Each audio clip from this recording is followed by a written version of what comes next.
Hello అండి, అందరికీ నమస్తే. Welcome back to my channel. ఈరోజు అందరికీ ఎంతో ఇష్టమైన జున్ను పాలతో జున్ను ఏ విధంగా తయారు చేసుకోవాలో ఈ వీడియోలో చూపించేస్తాను. ఈ జున్ను పాలతో ఆవిరి మీద ఉడికించి చాలా టేస్టీగా స్మూతీగా ఉండే జున్నునైతే మనం ఈ విధంగా తయారు చేసుకుందాము. ఇప్పుడు మీరు కూడా జున్నుని ఈ విధంగా తయారు చేసి ఇంట్లో వాళ్ళకి పెట్టారంటే వాళ్ళు లొట్టాలేసుకొని తింటారు, అంత బాగుంటుంది. మీరు చేసే జున్ను ఈ విధంగా కేక్ ముక్కల్లాగా రావాలంటే కొన్ని టిప్స్ పాటిస్తే సరిపోతుంది. స్వచ్ఛమైన జున్ను పాలండి. నాకైతే లీటర్ వరకు మా ఫ్రెండ్ అయితే పంపించింది జున్ను తయారు చేసుకొని తినమని. ఈ జున్ను పాలను మా ఫ్రెండ్ అయితే నైట్ పంపించింది. అప్పుడైతే టైం లేక ఈ పాలను నేను నైట్ డీప్ ఫ్రిడ్జ్ లో పెట్టేశాను. ఎర్లీ మార్నింగ్ అయితే ఈ జున్ను ప్రిపేర్ చేస్తున్నాను. వాళ్ళకి తెలిసిన వాళ్ళు ఎవరో పల్లెటూరు నుంచి వాళ్ళ హస్బెండ్ కి పంపిస్తే దాంట్లో నుంచి నాకు 1 లీటర్ ప్యాకెట్ అయితే ఇచ్చేసింది స్వచ్ఛమైన గేదె పాలు. ఫస్ట్ అయితే జున్ను పాలను ఈ విధంగా స్టైనర్ లో వేసుకొని వడకట్టుకోవాలి. ఏమైనా నలకలు కానీ చిన్న చిన్న ఎంట్రుకలు ఏమైనా ఉంటాయి, అవన్నీ పోవడానికైతే ఇలా స్ట్రైనర్ లో వడగట్టేసుకున్నాను. లీటర్ జున్ను పాలు తీసుకుంటే దాంట్లోకి నేను నార్మల్గా వాడేటటువంటి గేదె పాలు అయితే టీ గ్లాస్ వరకు తీసుకున్నాను. డైరెక్ట్గా జున్ను పాలతోనైనా జున్ను చేసుకోవచ్చు. చిన్నపిల్లలకి వాతం కాబట్టి నేనైతే 1 టీ గ్లాస్ చొప్పున నార్మల్ పాలు అయితే యాడ్ చేసుకున్నాను. ఆ 2 కలిపి ఏదైనా మందపాటి గిన్నెలోనైతే తీసేసుకోవాలి. మనం లీటర్ పాలు తీసుకుంటే దానికి 1/2 కేజీ వరకు ఈ విధంగా తురిమినట్టు బెల్లం అయితే వేసుకోవాలి.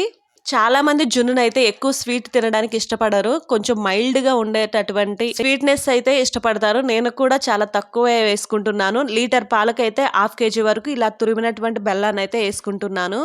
మనం వేసినటువంటి బెల్లం మొత్తం ఈ పాలలో బాగా కరిగే వరకు ఏదైనా స్పూన్ తీసుకొని ఈ విధంగా కలుపుతూ మొత్తం కరిగించుకోవాలి. బెల్లాన్ని ఎంత తురిమి వేసుకున్నా కానీ అడుగున కొంచెం ఈ విధంగా చిన్న చిన్న పలుకులు అయితే ఉంటూ ఉంటాయి. ఇలా ఈ విధంగా కాకుండా మొత్తం బెల్లం మొత్తం ఈ పాలల్లో బాగా కలిసేలాగా కలుపుకోవాలి. పాలల్లో బెల్లం మొత్తం కరిగిన తర్వాత మనకైతే లైట్ ఎల్లో కలర్ లాగా అయితే పాలు మారిపోతాయి. ఈ విధంగా మనకు కలర్ అయితే ఉంటుంది. మనం వేసిన బెల్లం కూడా ఈ పాలలో బాగా కలిసిపోయింది. మనకి జున్ను పాలు అనేది ఈ విధంగా ఉంటాయి. బెల్లంలో ఏమైనా డస్ట్ పార్టికల్స్ ఉంటాయి కాబట్టి మనం బెల్లం పాలు కరిగిన తర్వాత మళ్ళీ ఇంకొకసారి స్టైనర్ లో వడకట్టుకోవడం మంచిది. ఈ బెల్లం కలిపిన జున్ను పాలను ఏదైనా మందపాటి గిన్నెలో తీసుకొని దానిని ఆవిరి మీద ఉడికించుకోవాలి. నేనైతే ఇడ్లీ పాత్ర ఉంటుంది కదండి, దాంట్లో వాటర్ పోసుకొని ఒక చిన్న స్టాండ్ అయితే పెట్టుకొని దాంట్లో అయితే జున్నునైతే ఉడికించుకున్నాను. ఇంకా ఈ పాలల్లోకి అయితే మనం 15 నుంచి 20 వరకు మిరియాలు అయితే తీసుకోవాలి. ఈ రోట్లో ఈ మిరియాలను మెత్తగా దంచుకోవాలి. ఇంకా వీటితో పాటు ఒక 2 లేదా 3 వరకు ఇలాచీ కూడా వేసుకోవచ్చు. ఇలాచీ వేసుకోవడం వల్ల స్వీట్ ఫ్లేవర్ అయితే చాలా బాగుంటుంది జున్నుకి. ఇలాచీ గింజలు మాత్రమే వేసుకోవడం వల్ల మనం ఈ దంచుకున్నప్పుడు మెత్తగా పొడి అయిపోతుంది. మనం తీసుకున్న ఈ మిరియాలు ఈ ఇలాచీ మెత్తగా చేసుకొని మనం కలిపి పెట్టుకున్నటువంటి బెల్లం పాలల్లో వేసుకోవాలి. ఈ పొడి కూడా వేసుకున్న తర్వాత మళ్ళీ ఒకసారి ఈ బెల్లం పాలను కలిపి పెట్టుకోవాలి. ఇలా కలిపి పెట్టుకున్నటువంటి పాలను ఏదైనా ఆవిరి మీద మూత పెట్టుకొని ఉడికించుకోవడం వల్ల మనకి 30 నుంచి 40 నిమిషాల్లో ఈ విధంగా జున్ను అనేది తయారవుతుంది. మనకి జున్ను తయారైందా లేదా తెలుసుకోవాలంటే ఏదైనా నైఫ్ కానీ ఏదైనా స్పూన్ కానీ ఈ విధంగా మధ్యలో గుచ్చి చూసుకున్నామంటే మనకు తెలుస్తుంది. మనకి ఇప్పుడైతే తడి వచ్చింది కాబట్టి జున్ను అయితే ఇంకా ప్రిపేర్ అవ్వలేదు. మనం గుచ్చుకున్నటువంటి స్పూన్ కానీ నైఫ్ కానీ నీట్గా వచ్చిందంటే జున్ను అనేది ప్రిపేర్ అయిందని అర్థం. జున్ను అనేది మనకి ప్రిపేర్ అయిపోయింది.